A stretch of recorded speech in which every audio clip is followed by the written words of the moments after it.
So yeah, a new generation of Fuji camera also for videos. Stay tuned because this is very interesting.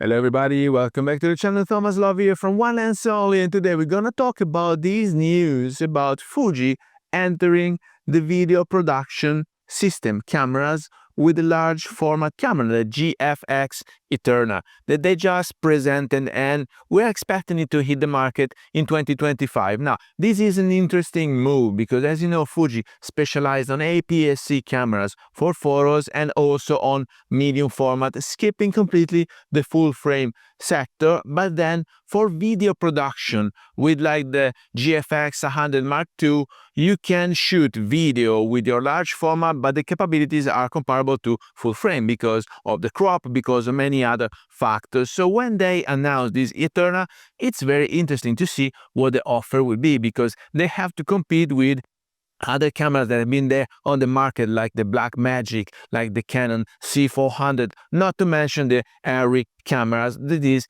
a different segment, a higher end segment of the market. And so it is very interesting what they will be able to pull out of the cylinder with this large medium format sensor, because we're all expecting to see, well, the form factor, it was good enough. It's comparable to other cameras, but there are many other elements to consider in addition to that. We are all expecting a wider, broader dynamic range, because right now we're talking about 14 f-stops for the Blackmagic, for the Pixies, for the Canon C400, so 14 stops of dynamic range, but with the medium format we're expecting more than that. And then other aspects to be considered in this small form factor. I saw they have the V-mount for the battery, but what about the ND filters? What about the autofocusing mechanism? What about the stabe?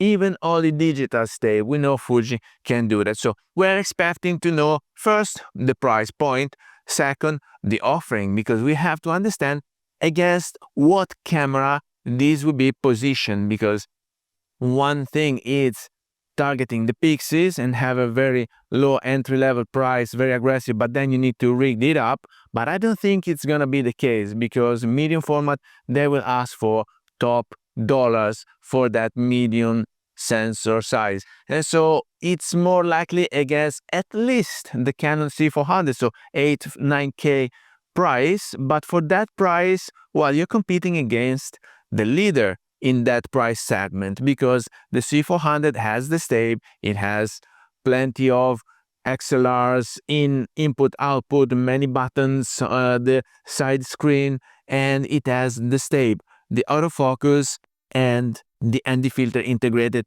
in the body. So it's more versatile. Let's say if you purchase a C400, it's not my case because I'm not a video maker. I'm using a mirrorless for these small videos for the B-roll. But if you are into video, then you will have to ask your clients to pay you back of the investment. And so more than 9K, I think we can think about the price range in between 9 and 15, because if you go up higher than that, then you are into an Arri territory, and then for that kind of money you also want all the services that come with spending that money. If you're shooting with an Arri camera and you have troubles, you call the hotline, they come, they send a technician, they send also a substitution camera, so you don't have to stop shooting.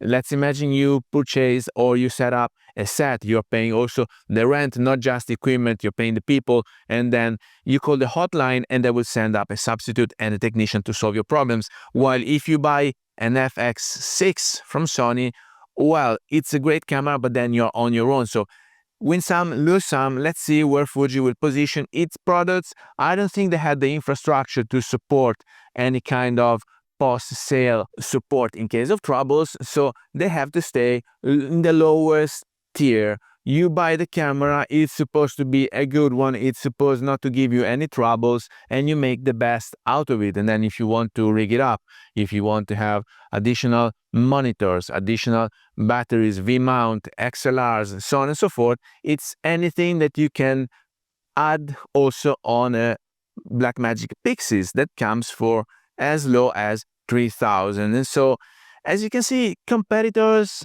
are playing for a while in that territory. And so this addition, this new GFX Eterna needs to add, needs to bring something new. Otherwise, why bother getting in, right? And so we all know that the stabe, it's not the best in the medium format. We all know that the AF is not the best. We all know that 102 megapixel in that sensor, it's plenty. So it's not 4K, 8K, it might be as well be a 48K. So I'm thinking about the file size, I'm thinking about post-production, I'm thinking about rolling shutter. So these are all the questions that come into my mind when I think about this new project for Fuji, from Fuji, but I am more than happy to see this is moving in some direction, because I thought that the sector was a bit stagnating for a while. There are no new things coming in the mirrorless industry, in the video camera industry. It has been like that for a while. Yes, of course, they're trying to add the AI chip for the autofocusing, and in this, I have to say, Sony is doing a great job, Panasonic is doing great things for the stabe. But when you think about video production, well, we had the C70 for us prosumers, that's the C400 always from Canon for professional productions, Blackmagic, plenty of offer, Sony FX6 Airy cameras. You have really many alternatives, and so this Fuji needs to build up its own niche and overperform in that. So stay tuned, because we're gonna follow all the specifications as soon as they will release, and they only release a few images. I saw a video of a guy who was present at the presentation that day in Japan, so I have no further info at the moment. So stay tuned, we're gonna discuss it, and let me know down here what you really need out of your video camera for professional production. So with that, I hope you got some value out of this video. If you did, please remember to like it, share it on social media, subscribe to the channel so you won't miss the new videos to come, and I guess I will see you later. Thank you. Bye-bye.